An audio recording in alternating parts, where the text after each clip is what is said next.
Good morning, everybody. Welcome to TED Talks. I am Ted Davies, and this is Ted Davies Artistry. I want to start out today a little bit, just as far as just a personal note.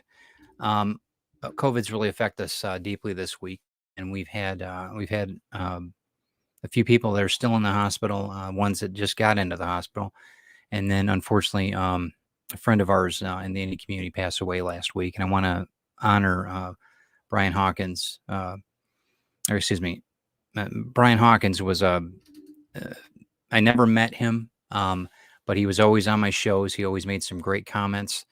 For those who don't know, it's Eric Hawkins, who I consider a friend, his brother, and it was a really tough time, and it still is, and it's still pretty fresh. And my heart goes out to the Hawkins family. Um, Damn shame, damn shame. And I don't want to start out TED Talks on a negative note or a somber note, but I want to just acknowledge the reality of everything right now. I also want to send my not only prayers to the Hawkins family, but prayers to Luke Stone's family as well as Randy Zimmerman's family. And they're fighting, with COVID right now in the hospital. And yeah, I just, like I said, not on a somber note. I don't want to start out like that, but I just want to acknowledge. And if you guys are praying people, please pray. If you send energy to these fine folks and their families during this time. So, in any case, so I lift my coffee cup to Brian Hawkins, and Godspeed. In any case, Indian River Roasting Company is in my coffee cup today, and it's Waking Devil.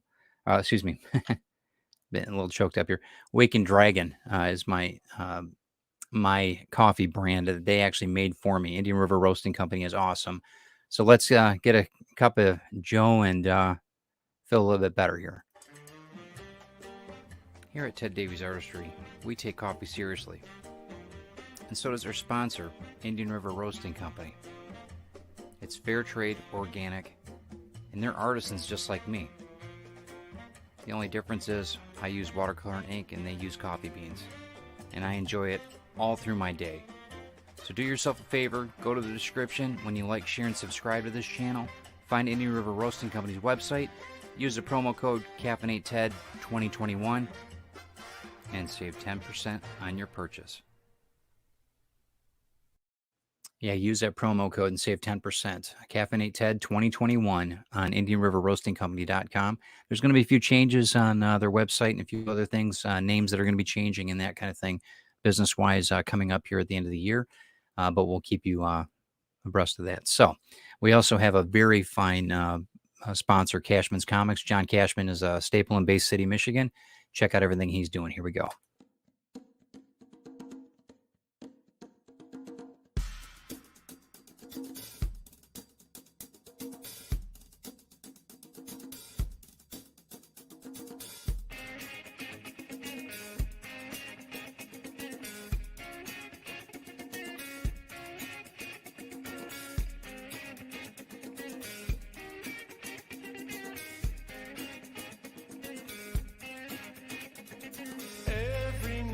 And every day I wake up feeling the same way now.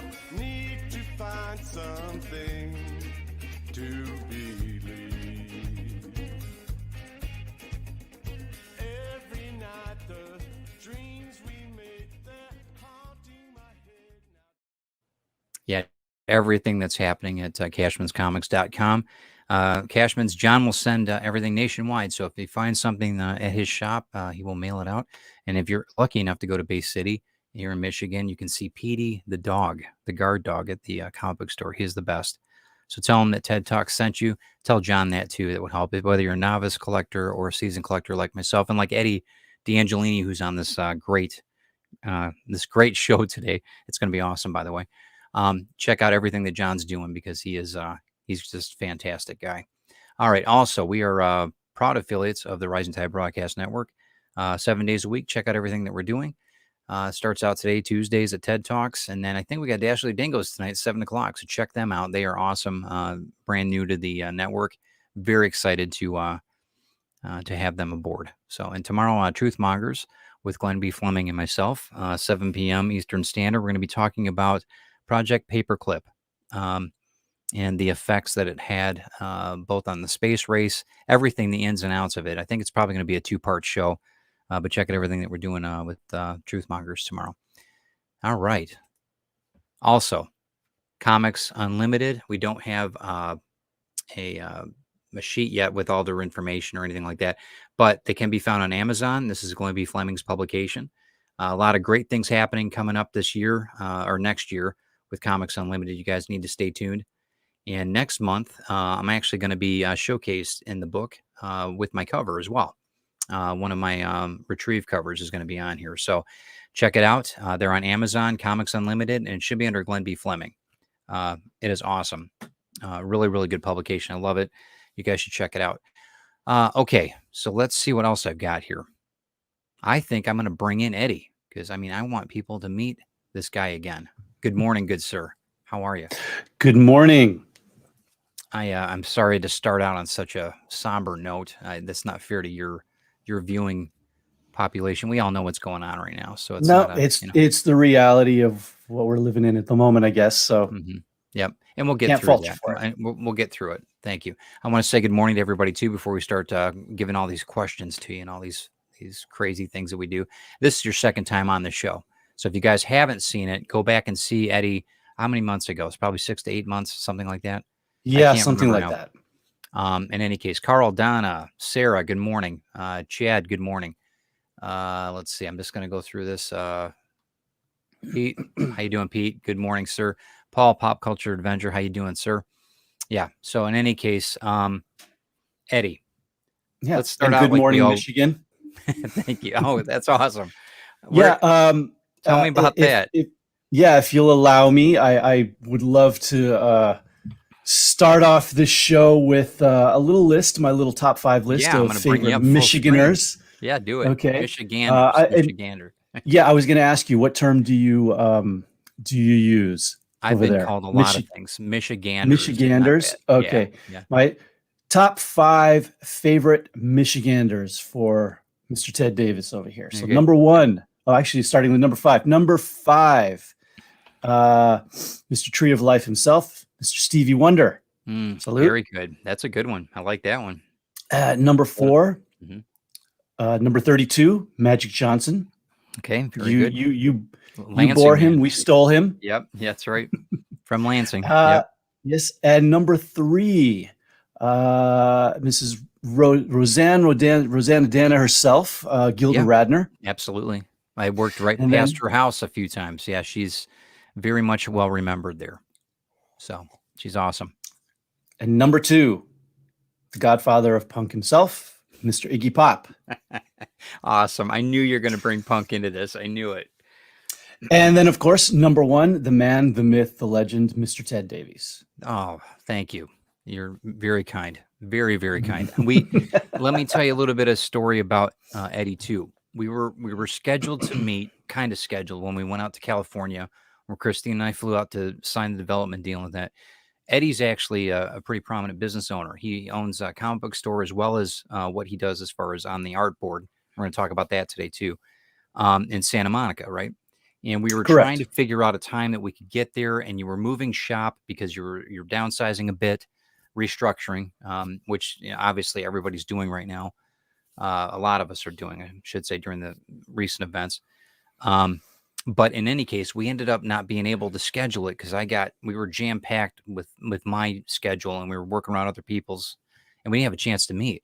In fact, we haven't met in person yet. No. And it's been a real, it's because I know that once we sit down and have a cup of coffee, we're going to be old friends. I know. Your love for punk rock, though, I'll tell you what I've been listening to ironically on YouTube is Dave Grohl's The Storyteller, his new book. And he talks about his from the Foo Fighters and Nirvana fame. And he talks about the punk scene and what growing up in Virginia, going to Chicago to his cousin's place and getting inundated with, now you grew up, in the last show, we talked about the punk scene and how you not necessarily snuck in to some of these venues, but I mean, you got to see. Yes. I mean, it was Black Flag. Was it? You named a couple. I can't think now. Yeah, a lot of the LA bands, and Yeah. I wasn't old enough during a lot of their heyday, but towards the tail end of it, I was at least old enough to have a friend with an older brother who would go to these shows and would sneak us in because we were all underage still. Right. But yeah, bands like Black Flag and Circle Jerks and Yep. a lot of the big bands in the LA scene at the time. Yeah. Before a lot of them kind of pretty much imploded. So yeah. Did you ever see? Shoot. I want to see. I think it's Naked Laser Gun. No, something. I don't know if you ever saw them. They were huge in Chicago. I don't think that's no. Dave Grohl. That's what he said. That's what spawned him on his journey. I think Naked Ray Gun, is that the name of the band? That's it. That's yes. it. Did you yeah, see no, that? I haven't. Okay. No. That would have been cool. That would have been cool to see him as a drummer in one of the other bands when he first started out. That would have been it. That would have been it. But anyway, no. I digress. What was the best band you saw in growing up? What was the one that really stuck with you? Oh God. Oh, and what venue? Was it like Indiegogo? Was it Whiskey a Go-Go? What was it? Where were you? No, a lot of the bands that I saw didn't play there. They played at a lot of smaller dumps and dives. Yeah. There was a club in downtown LA called Madame Wong's that a lot of punk bands played at. There was a really small venue here in my area in the South Bay, in, of all places, this German themed shopping center village called Alpine Village, but it had a little amphitheater, a little stage. That's cool. Area in the back where bands would play. And of course, during the day they would have especially during Oktoberfest, they would have, Papa bands. Sure, but at night, you can go and see Black Flag, Minutemen, a lot of the Descendants, a lot of those LA scene bands. Yeah. That was a big place because that was right in my neighborhood in the Torrance area. That's cool. Well, you're meant to be there, meant to see it. That's it. And the reason I want people to understand kind of where you're from, because it's not everybody thinks that whatever I'm a business owner and I create comics. They don't know the real Eddie, and that's why I wanted you guys to see the old show too, because we're talking about your Kickstarter today. Obviously, one of the things, if I can move on to a little bit of it, the series that you produced is called The Collectors, and you were kind enough to send me. You sent me you sent me all 5 of them. Yeah. Those are signed copies. Those are worth a ton of money right there. I'm not selling them, man. They're signed to me. That's it. I'm keeping them. One of the things I love about it is the truth of it all.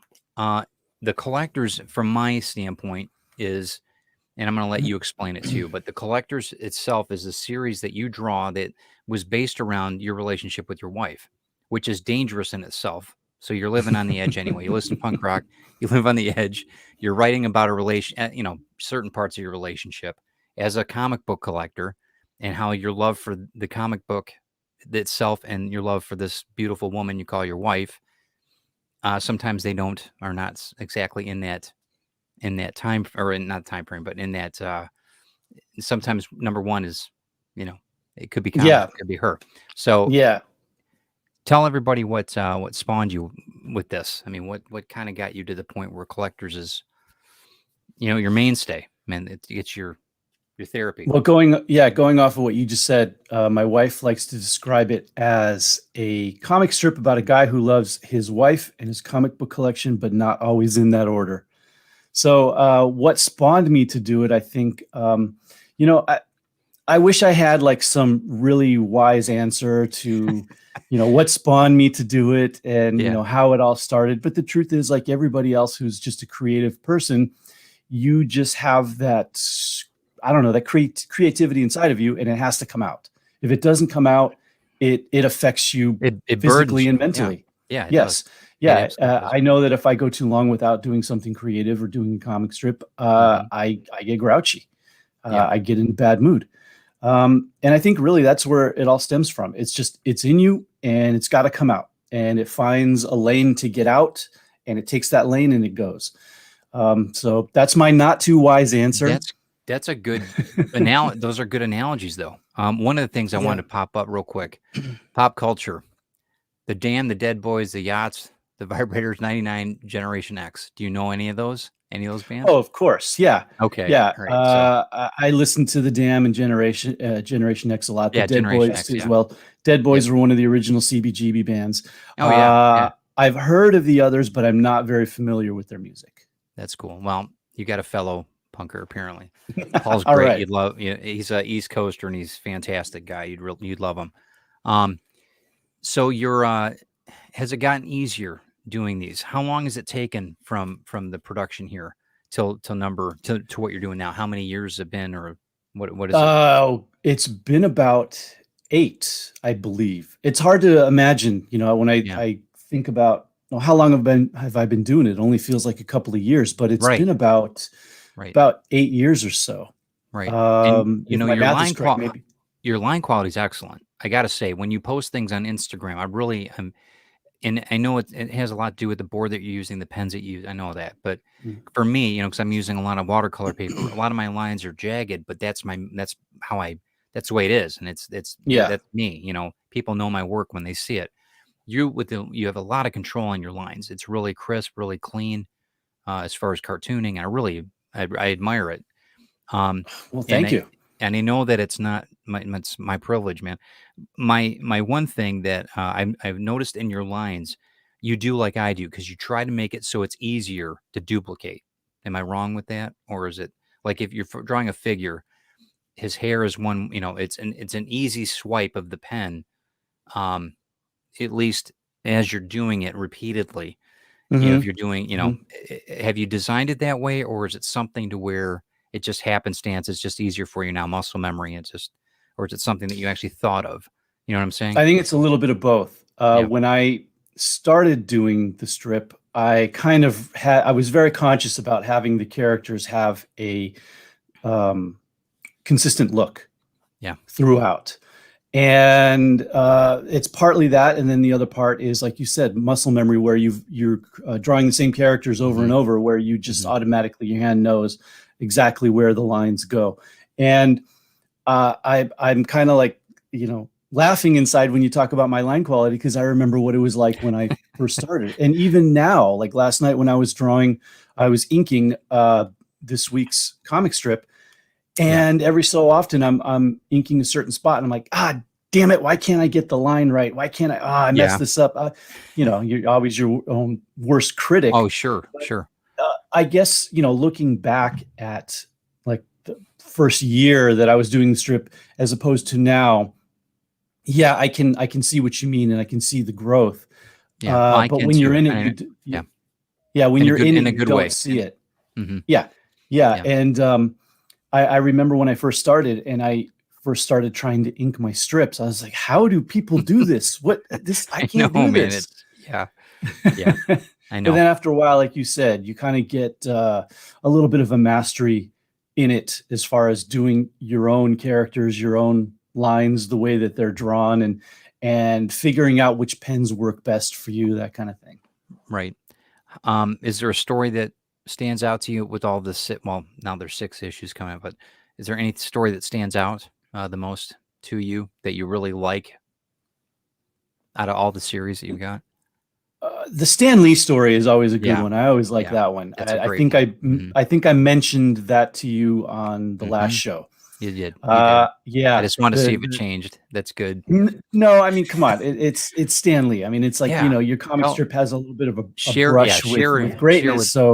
Share with everybody that story so that they will go back, but I know those. Sure. Well, the quick story here, not to go too long in it, but I got contacted by Stan Lee's office about doing an interview about my comic strip. And, of course, you're not going to say no to Stan Lee. So, and it all came about because a friend of mine was actually working for Stan's company at the time. So he was a fan of my comic strip and said, we're going to do an interview. We're going to go ahead and, put it on his website. Awesome. So they sent me the questions. I answered the questions. They put it up on his website.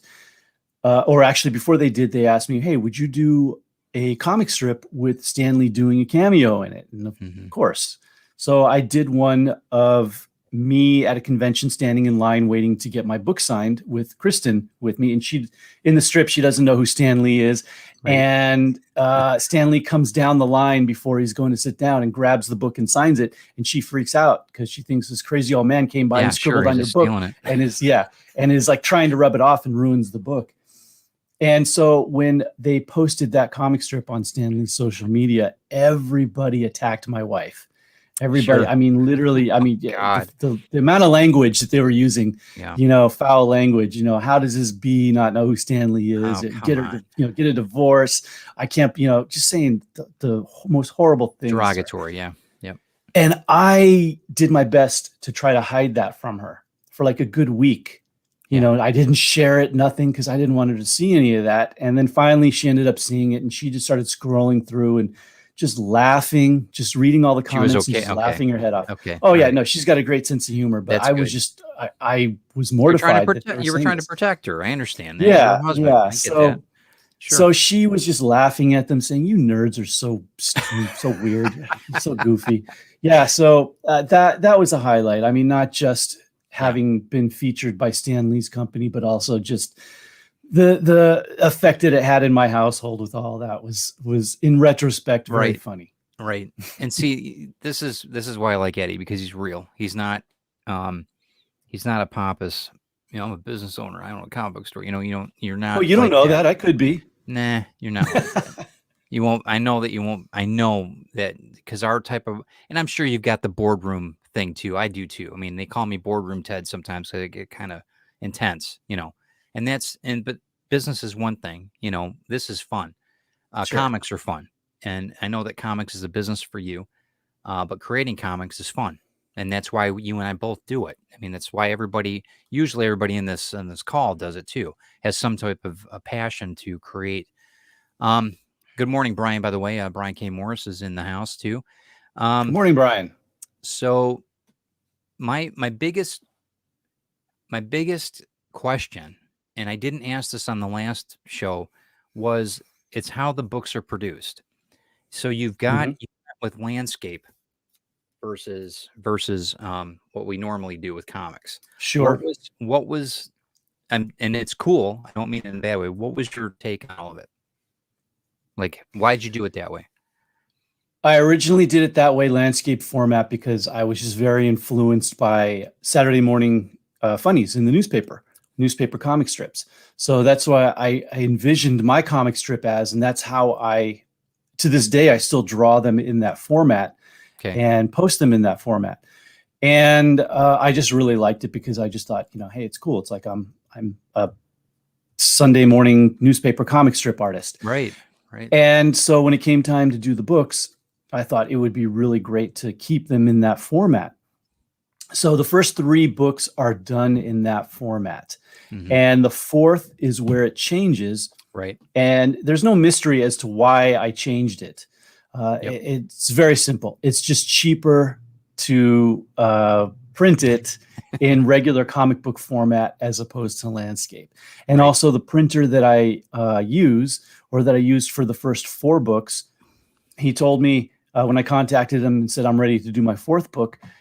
And I told him, but it's not going to be landscape. It's going to be traditional comic book format. And he said, oh, thank God, because I hated you for doing that way, because the way he had to do it, he doesn't have he's a smaller print house. So he doesn't have like a big machine that binds it in landscape format. He had a machine where you had to do them one by one by hand. And so it took longer, and it was more expensive for him to do it that way. And he said, yeah, I'm glad that you changed, because I couldn't even do it in landscape anymore because that machine I used broke. And I didn't want to bother replacing it, because you were one of the only people that ever asked for landscape format. Well, that's cool. So, well, then it's a happy, no mystery. That's good then. Well, that's cool. I just wondered, just from a process standpoint.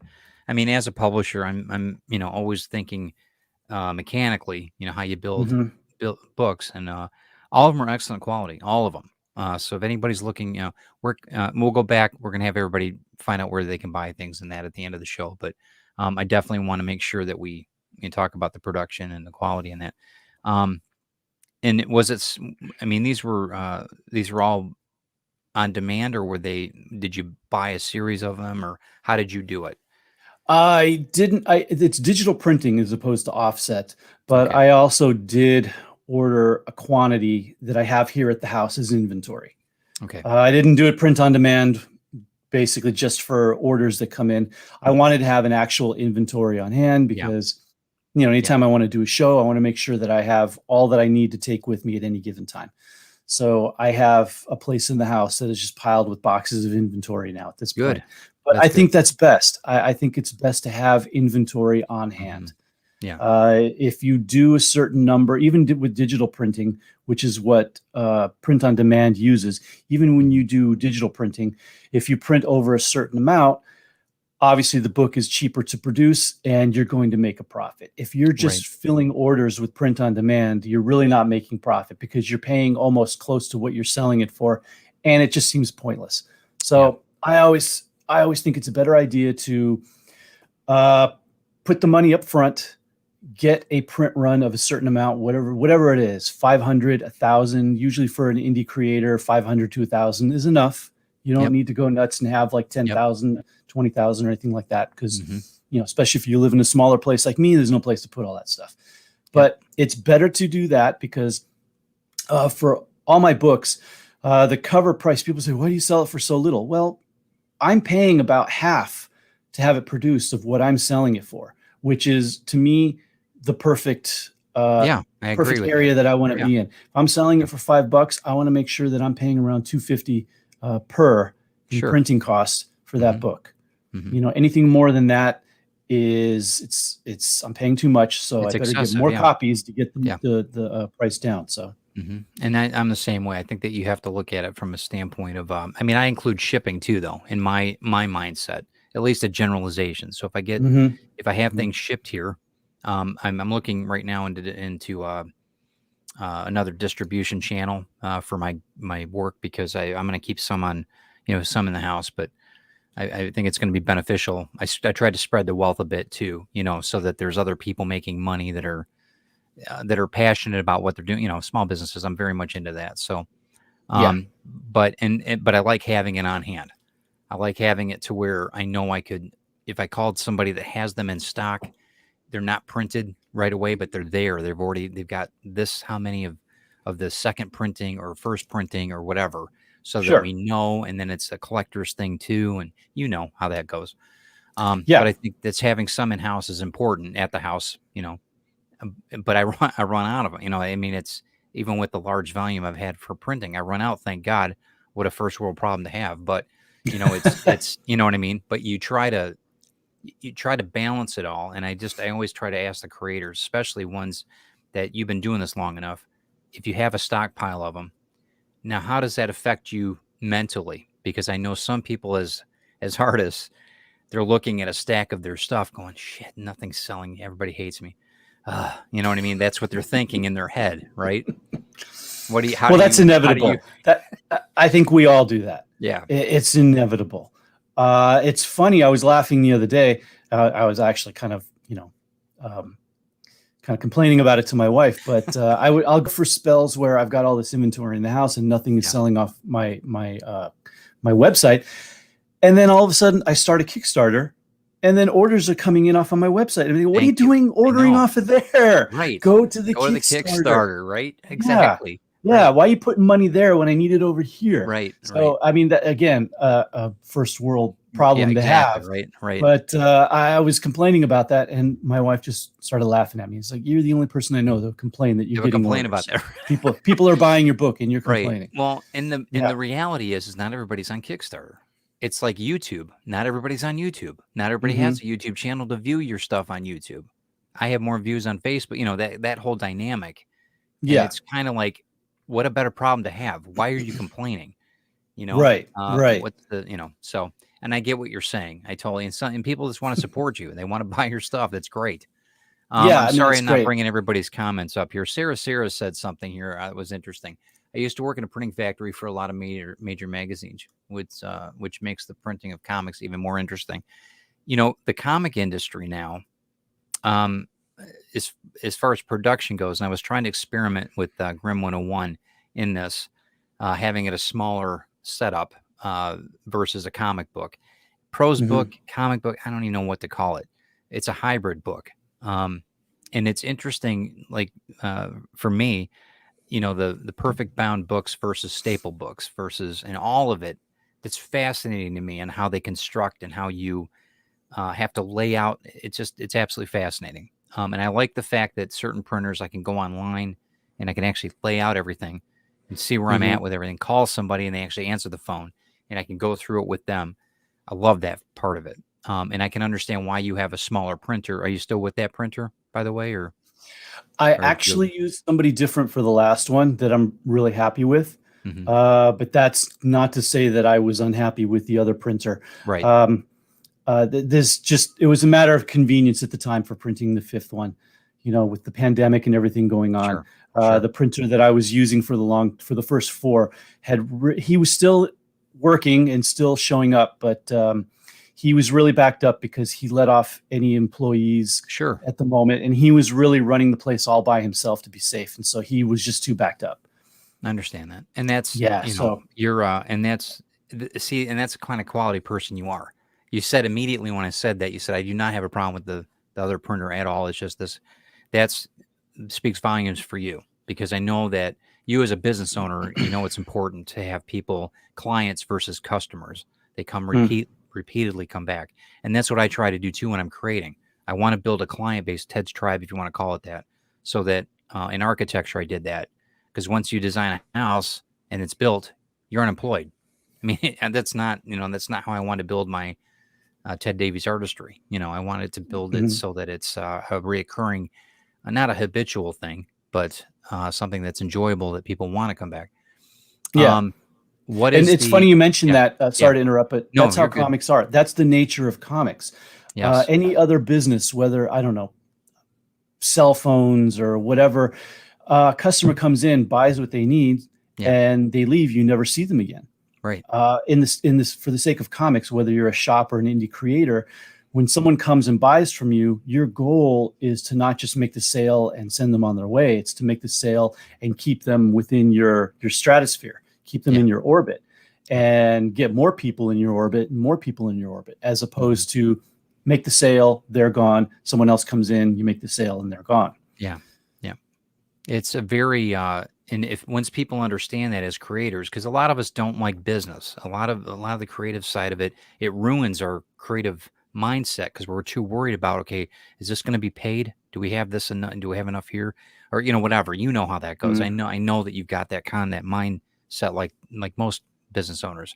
And that's what makes a lot of business owners curmudgeons. They're very, very tight-wadded, very get off my lawn, because they're so stressed out, because they're worried about this plate over here spinning, and they've got to run and hit this plate to make sure it's spinning, and it's very, I can see how that happens. But as creatives, we keep it up. This is going to turn into a therapy session real soon if you keep going with that mindset.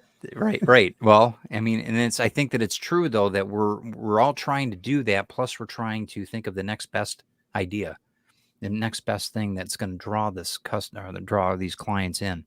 Why a comic book store? Why did you do that? I ask myself that every morning. I mean, it's not at the time. At the time, it was an opportunity that came along, and I was working for somebody else at the time. And I thought, well, if I'm going to be working within this business, why not do it for myself rather than somebody else? And so my partners and I, we bought an existing shop, which is like one of the oldest in Southern California. And why? I don't really know. At the time, I thought this is going to be a learning experience, and it has been good and bad. It's been a learning experience, and I definitely know more, not just about the comic industry, but about business as a whole, I think, to take with me with anything that I do. And I definitely have learned a lot in the time that I've co-owned this shop. It's affected me positively. It's affected me negatively, like anything in life. And you learn from both. So why? Mhm.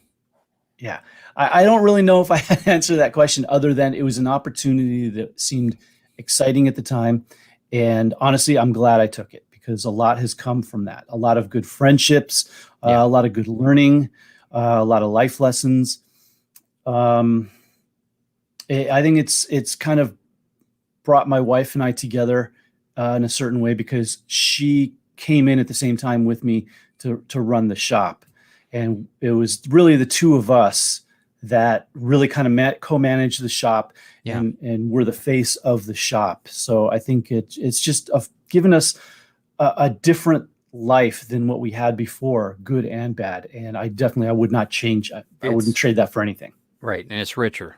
You're richer for it, and that's as a Sure. relationship. And I know that sometimes it gets stress. Chris and I, being an anxiety mindset I have, it's hard because she's fantastic, but it's got to be stressful.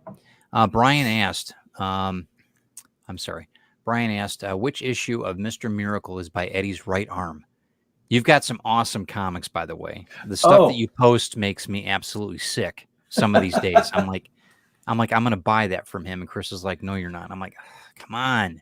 Anyway, go ahead. Which Mr. that's issue Miracle? number 4, which is the Yeah. first appearance of Big Barda, and that's actually Kristen's, not mine, Oh, because she's kind of gotten into since getting the shop yeah. and really managing it. She went in with literally no comic knowledge whatsoever. Yeah. She That's what you wasn't were a saying fan. on the last show. Yeah, she didn't really know anything about comics, but she's always been an avid reader. So she just started reading everything because she was tired of not knowing answers to Sure. questions when people come Sure. in and ask for things.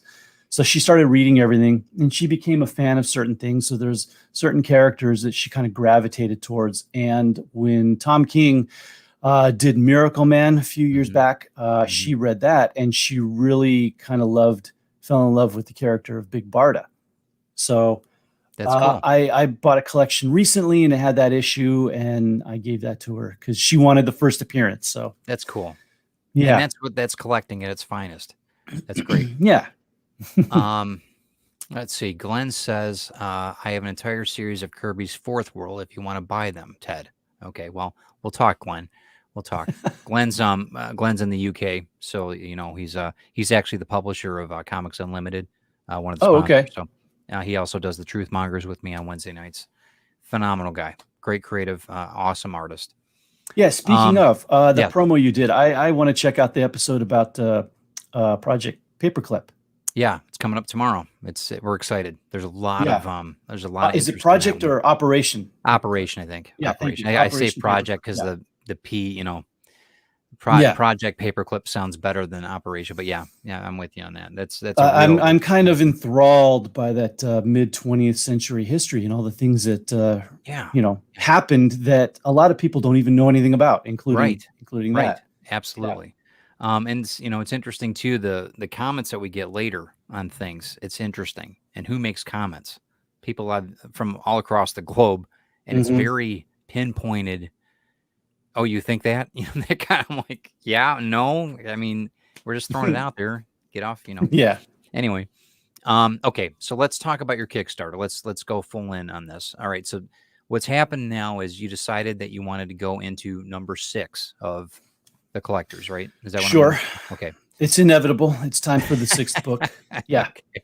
All right. So you guys will check this out. I want to also put why we're talking about it. I'm going to we've got it's on Kickstarter right now. Do you have the link? I meant to do the link here. I'm sorry. It's very easy. If anyone wants to go to it, they literally just need to go to collectorsonkickstarter.com. Okay. Very good. Little trick I picked up from another creator is making it easy for people to get to your Kickstarter by buying a URL and just forwarding it to your Kickstarter page. So that's a great idea. collectorsonkickstarter.com. Go to that and it takes you right to the Kickstarter page. Very good. And as of this morning, it's been exactly 1 week that it's been up and live. Right.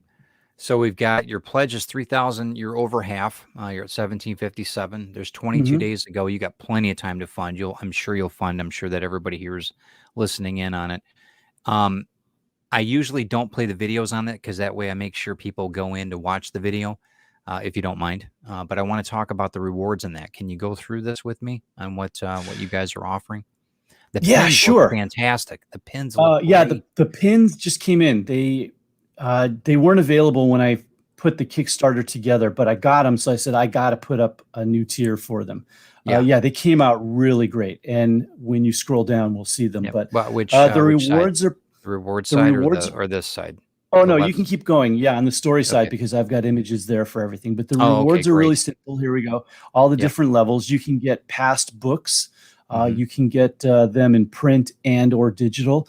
And Okay. weirdly enough, unfortunately, issue number 3, the 3rd annual, Mhm. is no longer available in print. Of all the ones to sell out, that's the one that sold out. I don't know why. That's great. In fact, Yeah, I've got one so right here, but I'm not yeah, selling you've it. got like one of Sorry. the last ones. You Sorry. literally have one of the last ones. Thank you. So I appreciate that. Well, I appreciate it greatly.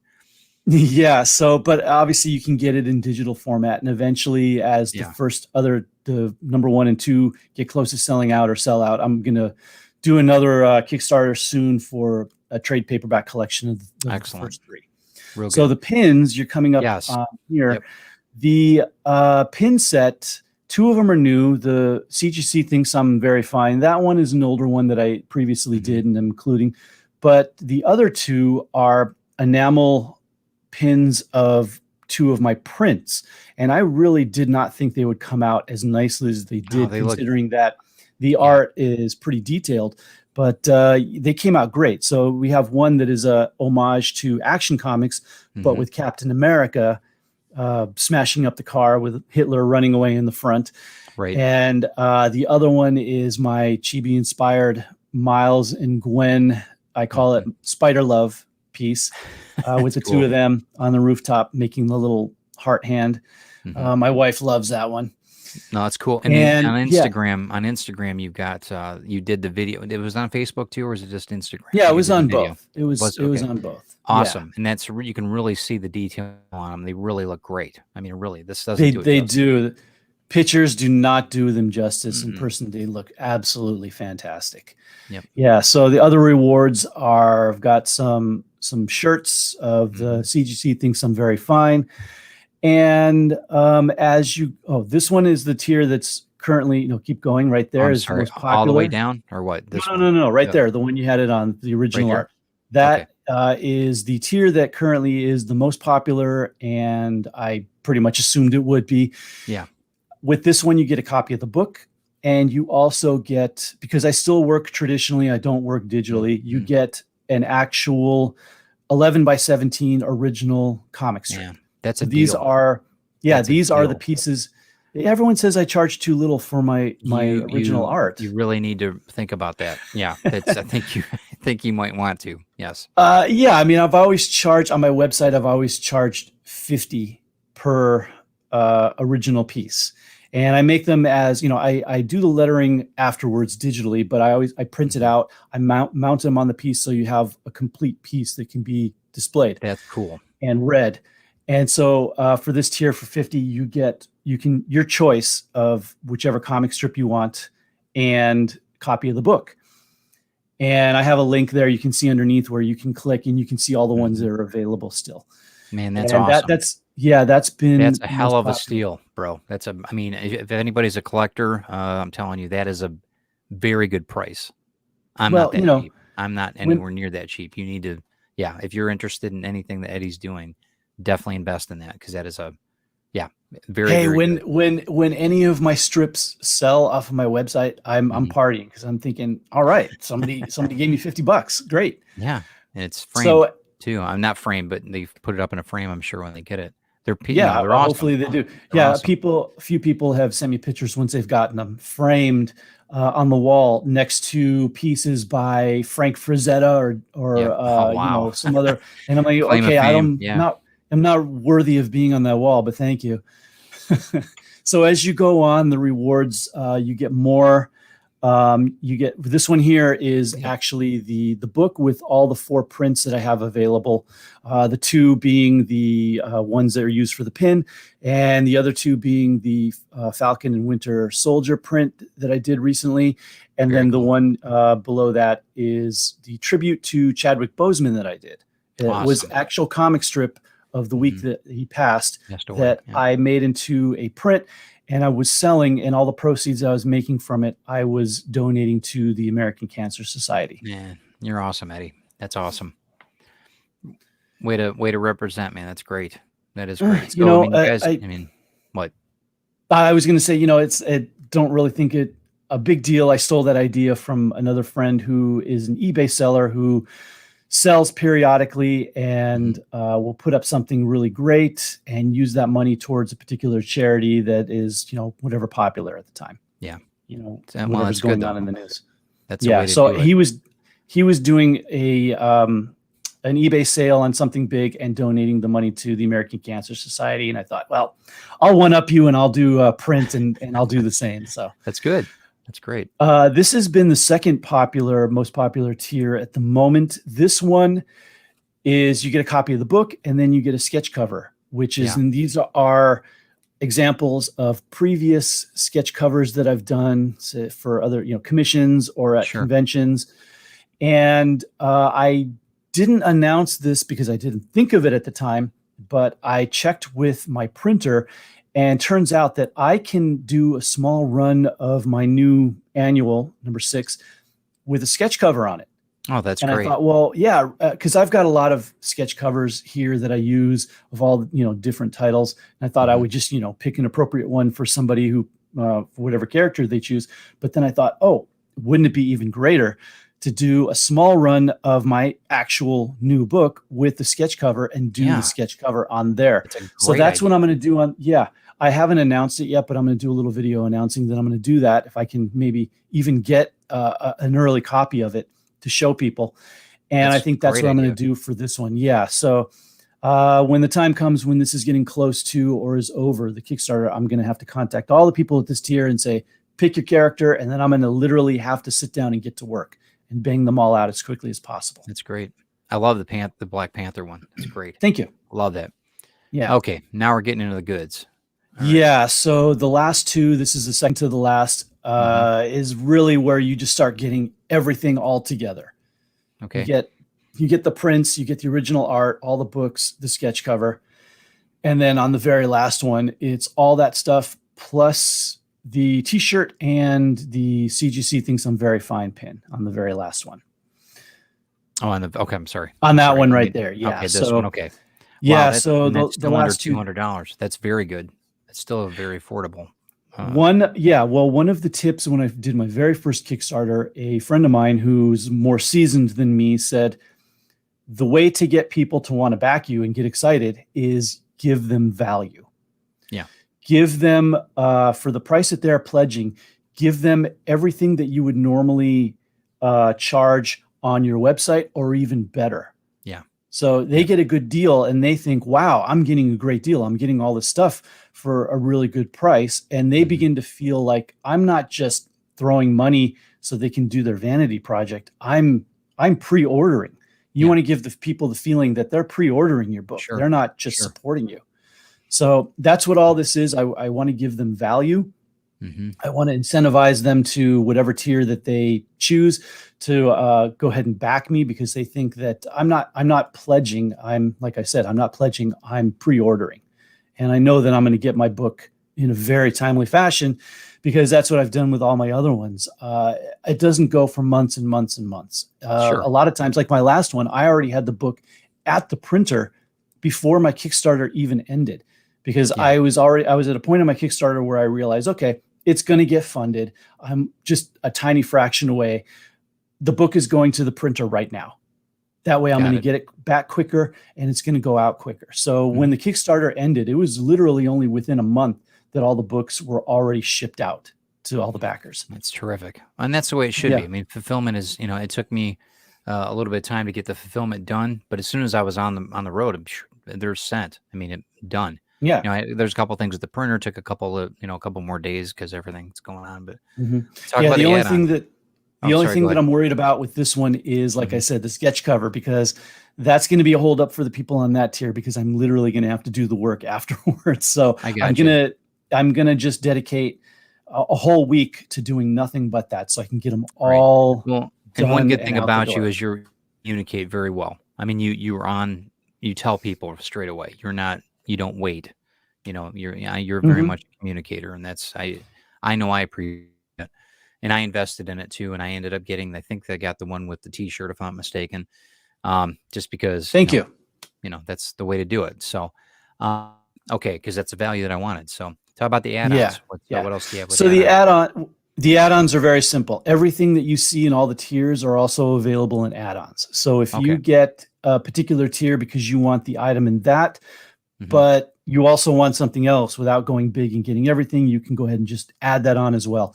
And every Okay. tier that I think it shows on the bottom, if I'm not mistaken, but every Mhm. tier shows a little add-on button. Then you can click Okay. and Got it. add whatever item to that tier that you want, Okay.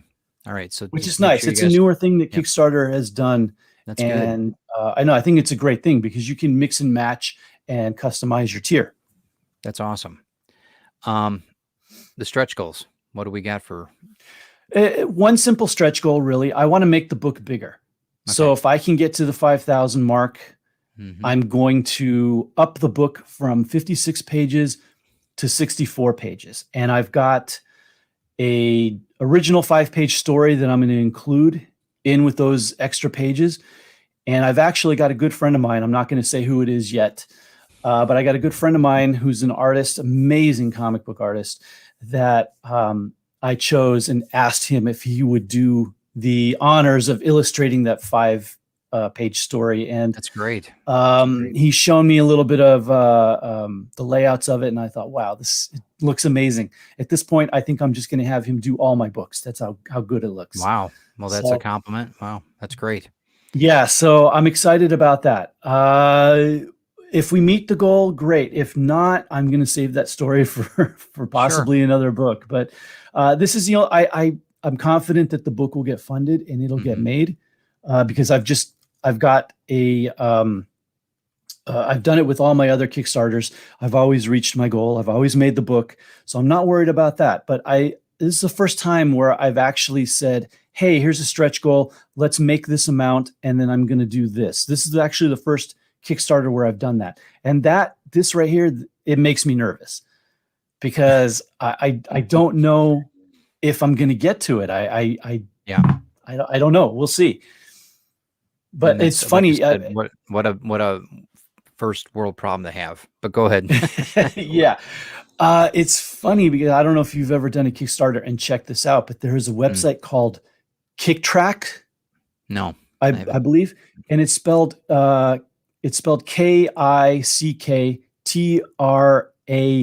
KickTraq.com. Okay. And what it does is it predicts where your Kickstarter is going to end. And based Wow. on you put in the Algorithm. URL for your Wow. project, Yeah. and it kind of tracks what you've done so far day by day, and based on that projects where you're going to end. And it's funny because if you check it after the first day, where everyone has their huge big bump on that first day, and you go and check it after that first day, and it's like, whoa, buddy, be prepared to be rich because you're going to make $50,000, based on Okay. that one day. But Right. then as the days go on and it kind of settles down a bit, It it gives you a regulates little it. bit more of a realistic prediction. So even Yeah. by that prediction, which I'm taking with a complete grain of salt, I'm not putting any stock in it whatsoever, but Sure. by Understandably. their prediction, I should go past that 5,000 goal, but Gotcha. we'll see. I still think they're lying. That's good. Well, I think you're going to do just fine with it. Okay, so that's a good campaign. I mean, that's why I invested in it. That's why you're on. I wanted to make Thank sure you. that people Thank are you. showing what we're doing. I wish you success on that. And I know you're going to do fine. I know, and I hope everybody else sees the value in what Eddie's doing. Yeah.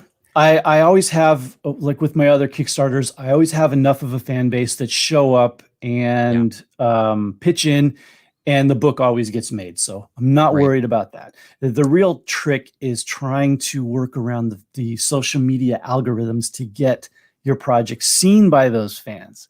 That is the tough That's a part. huge part of it, and that's Yeah. and it wasn't, and I tell people this too. It wasn't about to do Grim 101 on Kickstarter. It wasn't about the money being raised that helped, to justify the expenses on certain things, but it was the exposure of it. I mean, there's the platform itself is such a Mhm. huge for so many people. They check out new things that are going on Kickstarter all the time. Sure. And it's great for people to really check out what's going on in the world when it comes to production, and publishing.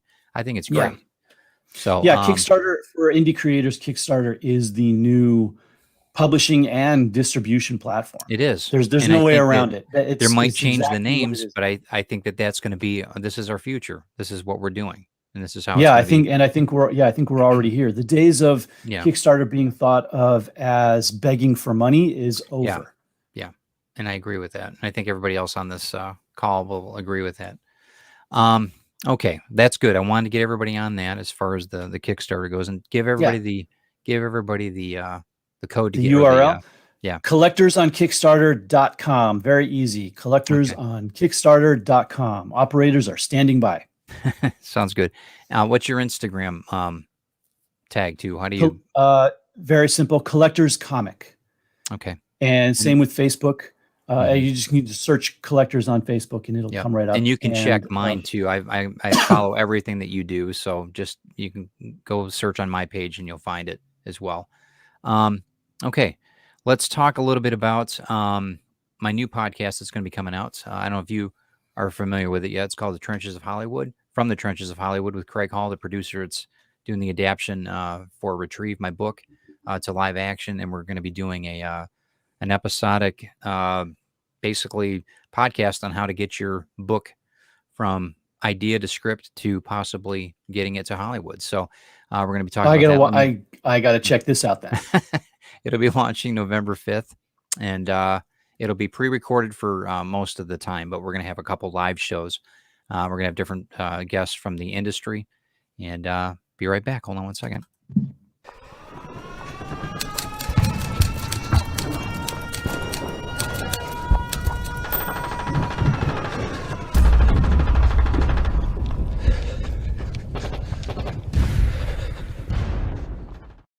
We're going to talk about writing and how you become the writer that you are meant to be. There's a lot of different facets to it, but it's going to be a lot of good things. And since he's been working as a scriptwriter for 30 years at Hollywood, it just made sense that we do this so it can bring awareness. You know how it is in LA and California, how it's no big deal.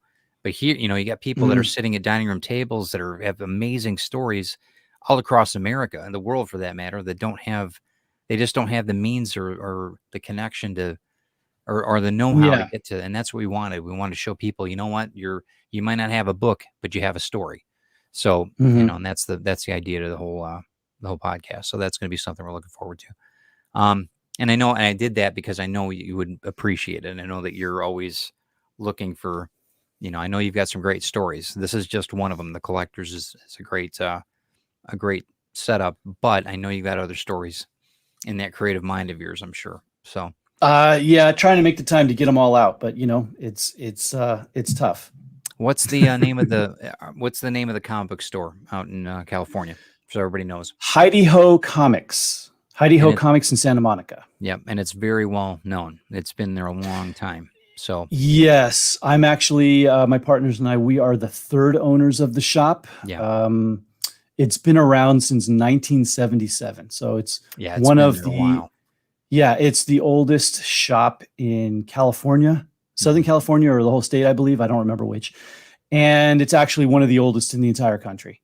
That's great. I know that we talked about too that you possibly might be selling Grimm 101 out there, so we'll talk about that afterward. But we'll discuss that. Oh, of course, amongst ourselves. Yeah, we have a section in the shop for indie creators, people who aren't necessarily, or some are, people who aren't necessarily distributed by the larger distributor companies, Diamond and now Lunar and Penguin. And these are people whose books are just as good as anything, if not better, than anything that's being put out by those distributors. And they deserve a place on the shelf too. Yeah, So that's awesome. for as long as I've had the shop, I've had a section for indie creators. And that's, that's Eddie. That's exactly why I want you on the show. So people understand that you, there's a code of ethics a little bit to it all. Sure. I mean, you're a creator and you it was also an excuse to put, it was an excuse to put my book on the shelf as well too. So it's not completely always an insight. selfless. Yeah. Right. But that's, but you're, that's something that I'm sure. I mean, all of us are like that in some regard, but you do. I know you do, Kerry. You can say it however you want. You're very humble. Yeah, because a lot of the people that are on that shelf now a lot of them are people that I know personally or have become friends with because of that. Yeah. And, we're all just smaller creators, all in the same boat. Right. Well, and that's one of the things too. I've got, when we were out in California, there was a couple shops that I'm talking to, and that was yours, obviously, before we even went to California. But I'd like to set up, and I'm doing this across country now. I'm setting up me coming in to do a signing and all that other stuff. So I want to offer that to you too. You just let me know when you guys are ready, and we'll coordinate it when I come out, and we'll get some fire going on there. That's probably a bad word out in California. Sorry. Bad word. We're just starting to get back to doing events. We're kind of just doing it very slowly. No, I'm with you on that. Trying to be safe. Yeah. But what's nice about the Santa Monica area, not to get too political or anything here, but what's nice about the Santa Monica area is that it's over 80% vaccinated. Yeah. So for the most part, we can all feel pretty helps. safe out there. Yeah. And you just, and we're not getting political. I'm with you on that, but I'm glad to hear that. And I know when I was in California, I did feel very safe as far as our surroundings. We still masked up. We still did the right, what we're supposed to do. But I felt very at ease, in that. So, and I appreciate your efforts and what you're doing, and everybody else that's being responsible out there. What else can you say about Eddie DeANGELINI? He's a creator. He's a comic book store owner. He's got some badass comics. You guys need to check out everything that he's doing. Is it HeidiHoComics.com? Is that the website, or do you have a website? That's exactly what it is. Yeah, for that, HeidiHoComics.com. And you can follow us on social media as well. Yeah. And again, when you follow me, my comic strip on social media, you'll see a lot of the stuff. Like if I'll pull some comics out of my collection, or if I buy a collection somewhat recently has interesting stuff, I always post pictures of that too, because you do. It's awesome. At the heart of it, we're all collectors, and we all love these old comics, and we love showing them off. And I do a lot of that on my social media. That's great. And you do a great job with it too. And you're interactive. You answer back, you do a lot of things and that's hard to find in this industry. A lot of people don't, like, oh yeah, you post something and then you don't hear anything. Hey, that's awesome. Can you tell me, when it's going to be for sale or whatever? Never respond back. I hate that. No, you have to. I mean, as a smaller creator, you have to, because the only way you can really build a community is by interacting. That's it. You can't be, 100%. I mean, it would be great to be a huge celebrity where you can just post a picture, never respond, and get 1 million likes and comments. But, we're not that. So we build a community by interacting and responding and building up a fan base that way. People say, hey, he's cool. He actually replied to me. Yeah. And you slowly just build up a fan base that way. You do. So if you want to follow me on social media, it's real easy to just go to Collectors. What is my website? CollectorsComic.com. And from there, there's links to all my socials. Okay, very good. And so that's easy enough. We'll make sure we put that in the description too. You can send that in a private chat too. I can post it if you want. I'm trying to get a couple other people following me on. I'm going to get on the Kickstarter wagon here too. We're launching October 24th. This is Sunday at 7 p.m. For Grim 101 Book 2, and I'm going to show that promo if you don't mind on your show today. We just got this. Go for it. Finished, and I appreciate it. Hold on one second. Most of my life I've felt alone, but not here. I suppose living next to a cemetery, your neighbours are always close. It is peaceful and quiet, but not lonely. In fact, since my first visit amongst these graves, I've felt a presence, calmness that fills the air and surrounds me like a gentle morning mist. That's how I know he is there. It's a feeling of being watched from afar. I wait in silence as well, until we meet.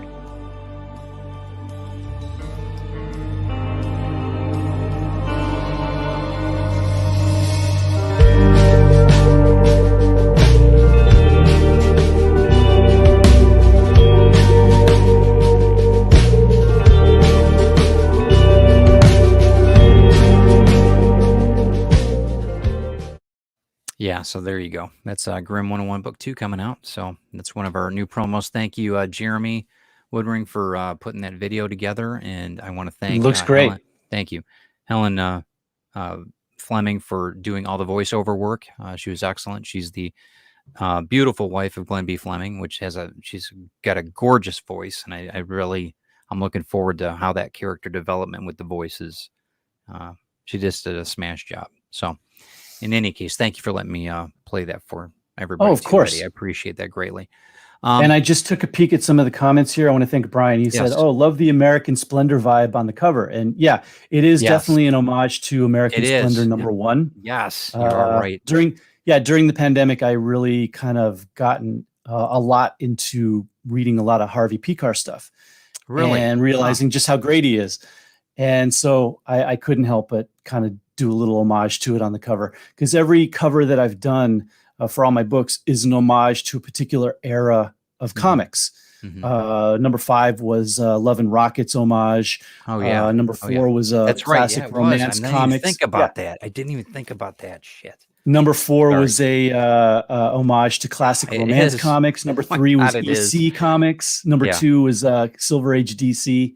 So yeah, so thank Brian for that comment. And then Sarah had a comment about comic shops. Says, my local comic shop has very little open hours due to COVID. Yep. Has the same thing happened to your brick and mortar shop? It did for last year. We were forced to lock down here in LA for about a month and a half.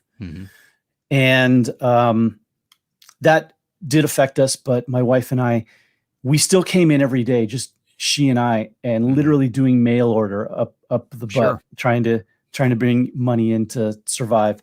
And as far as limited hours, our hours are still a bit limited at the moment, but we're pretty much open 7 days a week, pretty much close to what we were before. So thankfully, we're in an area that's not, the infection rate is very low. So we still take precautions with masking and hand sanitizer and all that, but we feel for the most part pretty safe at the moment. You're very humble, because you ended up on my last talk. You talked about the riots that happened, and we can briefly just go over that. That's not why you're moving. So I want to make sure everybody understands that the area that you were in was good. The area that you're in now is safe. You didn't, and you had probably one of the best attitudes about the whole thing. I heard other people complaining about their destruction and they destroyed everything. Tell everybody what you said. You can go back and watch. You can tell them what you said to me when I said that. I said, if our shop being broken into and looted can play a small part in making our society as a whole better off, then so be it. I'm glad it happened. Nobody got hurt, is what you said too. Nobody, nobody got hurt. We were actually closed that day because at that time our hours are limited and we were closed on Sundays. So nobody was in the shop. Nobody got hurt. It was just things that got broken and stolen. No staff. I would have been horribly guilt-ridden if any staff were there and got hurt. But that didn't happen. And in the end, it's just things. Yeah, and things can be replaced. Things can be fixed. Things can be replaced. I tell people want to like sympathize with what happened, and I tell them, you know what? It's fine. It was one day that you can go back and fix and repair. It's the pandemic as a whole that's had a way bigger effect on businesses in that area than one day of rioting and looting did. Yeah, right. And you've got, I mean, that's Eddie. So if you want a place in California that's got awesome products as well as his products and soon to be mine, check out Heidi Ho Comics and check out everything that's going on in Kickstarter with Eddie DeANGELINI. He's you're fantastic, man. I can't wait to Thank actually you. meet you in person Thank you. when all this is done and we're able to sit down. I enjoy doing this. I'm glad to be back a second time. I'm glad. Well, like I said, you're one of I'll my wait favorite. patiently for a third. Okay, very good. You're one of my favorite Californians, so you're always welcome here at TED Talks. Thank you. One of the things too before we go, Grant Lankard said something, and I wanted to say good morning, Willow. By the way, Willow Schuyler in Canada. I know. Yeah. Let me go back to this because I think you're gonna hit on the nose here too. Okay. I know what you mean, Ted. I got very little feedback on my projects other than it was good. Okay. And I have faulted because of that, because I've read both. Grant Lankard actually produces a couple different books, but Beowulf is the comic book that he did. Very good. And I actually did an illustration print in one of them in #1. He also has a anthology right now called Memoirs of the Morbid. The best video, I think. The voiceover work was so good. But one of the things that, like Grant, he just started out with doing comic books this year. And it's frustrating when you don't get back. I was very fortunate, including Eddie. Eddie wrote in a very heartfelt review for Retrieve, which, I firmly believe all the reviews that came in just sealed the deal for the development. And I appreciate you doing that. Can you give Grant a little, maybe not a pep talk, but something to where a guidance to what helps reviewing? I mean, for me, I just put out there, hey, I need a review done, guys. This is where it's at. I need it for my meetings in LA. Can you do this? And I must have had 100 reviews, one of which was yours, Eddie, and I appreciate it. Oh, no problem. And if mine helped seal the deal, I will expect my certain percentage, a nice check. You're on the show. Come on. I'll give you my address. Anyway, I don't know what to say that other than if you are showing your stuff to people for review or critique and they just say it was good, one, take that to heart. They believed it was good. Don't try to dissect it. But at the same time, you want to search out somebody that can be more critical. You're looking for feedback on what needs to be changed, what works and what doesn't work. And if someone just says it was good, you're not showing it to the right person. I mean, it's great to get, to show it to your wife or your mom or your brother or whatever, someone in the family, for them to say, oh my God, you're so good. It feels good. But at the same time, you want to give this to somebody who can be very critical and tell you what works and why it works and what doesn't work and why it's not working. And for the most part, I think it is, very valuable to seek someone out that does that kind of thing for a living and pay them. And you are going to, you're going to get a very honest critique of what you're doing right and what you're doing wrong. For the most part, anytime you pay for something, you're going to get quality. And that's just the way it is. And that's very true. Very true. And I don't think it's bad paying for reviews either. But they need to note that on the review. This is a paid review. I think that it needs to be stated there. Luckily, everybody that took the time to write the review, they weren't paid. So I appreciate it. Thanks, Eddie. Thank you. But get the address to me. Well, I'll send you some. No, I was happy to do it. I enjoyed reading it. Thank you for the review copies. And I was happy to do it. Thank you. And there's something to be said about the community in general. We're a group of creatives, and that's what Rising Tide's about. That's why we're affiliated with them, and that's you're part of it, even though you're not physically part of it. You're still part of it, the Rising Tide Broadcast Network. But I appreciate everybody stopping in. Thank you, Eddie, for your time. Thank you for getting up so early. I know it's Tuesday. Tomorrow's comic day, right? Is it Wednesdays still, or is it out there, or is it different? For the most part, yeah. We are now in a time where DC has a new distributor and has now announced that Tuesdays are their new comic book day. Sadly, though, we don't always get the books from DC in time. Yeah. But yeah, Wednesdays are generally still new comic book day, and Tuesday mornings are the time. It's the time of the week where I get up early and I drive out to go pick up all the books for the week to bring to the shop. So as soon as we're done here, I am on the road. On the road. Okay. Well, in closing here, I'm going to put up one of my, again, Glenn B. Fleming I was talking about earlier, has a book that's going to be coming out called The Kirby Book, which he actually did home movies with Jack Kirby. And it's an amazing project. It's not out yet. It will be out Indiegogo directly, if I'm not mistaken. But we're getting close to that launch date. As soon as he'll be showcased on here, we're going to launch it. I don't know if we'll be launching it on Ted Davies RC, but we'll be showing it as soon as, or showing Glenn and what he's got to offer with this Kirby book. It's an amazing thing. Let me show you the promo real quick.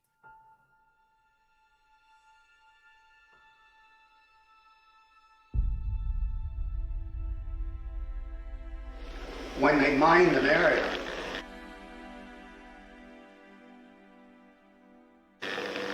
they put down yellow tape right across that line, see? And if you walked on the wrong side of that yellow tape, you blew up.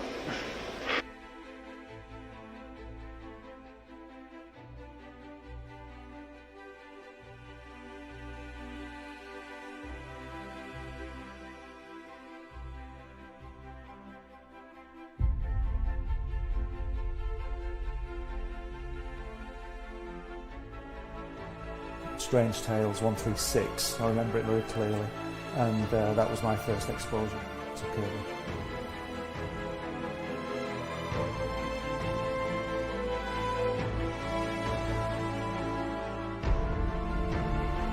And I wanted to show it to people.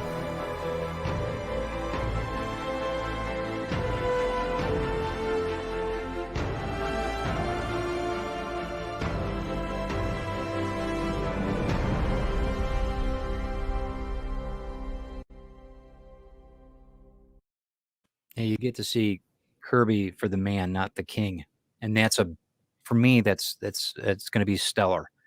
Yeah. So I need that. I need it right now. I right. That's what I said. I said that I told Glenn then, I'm like, and it's a book that has all the notes and everything else that he did when he met with Roz and Jack at the house. Just incredible. It's an incredible thing I think it's going to be,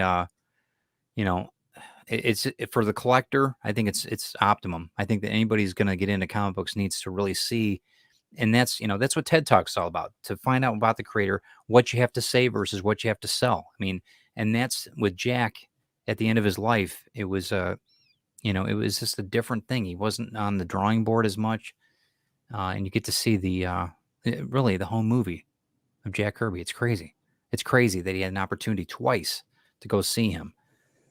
From the UK. It's just incredible. Anyway, so yeah, once that goes live, we'll be sharing that out, and I hope that you enjoy it, because I think it's going to be a fantastic purchase for everybody, an investment.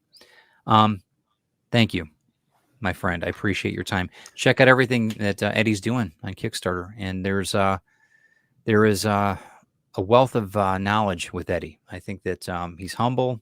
He is a business owner. He is a creator, like all of us that are on this call. And, you're always welcome here, my friend. I appreciate you. Thank you. Thank you so much. And have a good day. Be safe. I'll be right with you after I close everything down here. Okay. All right. Thanks. Thanks again, guys, for stopping in, seeing TED Talk, seeing Eddie, DeANGELINI. And I want to stress right now, I'm getting excited about the 24th at 7 p.m. because we're going to be talking about Grimm 101 Book 2 that's going to be coming out. I already got everything posted, so hopefully you guys will all be there for the live event. Lisa Malone is going to be there with me, and we're going to be going over the rewards and everything else. And I've got a little bit of a surprise too that I'm not letting out of the bag until Sunday. But I think you guys are going to be really excited about it. It's going to be awesome. It's part of the campaign. I just can't wait. It's going to be so cool. So you guys are going to enjoy that, I'm sure. So check that out, 7 p.m. on Sunday for the launch. Thank you guys. And, be safe out there. Do something good for somebody else. Think about somebody else today. Also, I want to give a shout out to my mom. It's 29 years ago today that my mom passed away. And Rita was is the energy that that moves through my veins still. She's terrific. She's a great woman, and I respect my mom a lot, and I miss you. So thanks again, guys. If your mother's still on this side, make sure you give her a hug today, and we will talk to you soon. Thank you.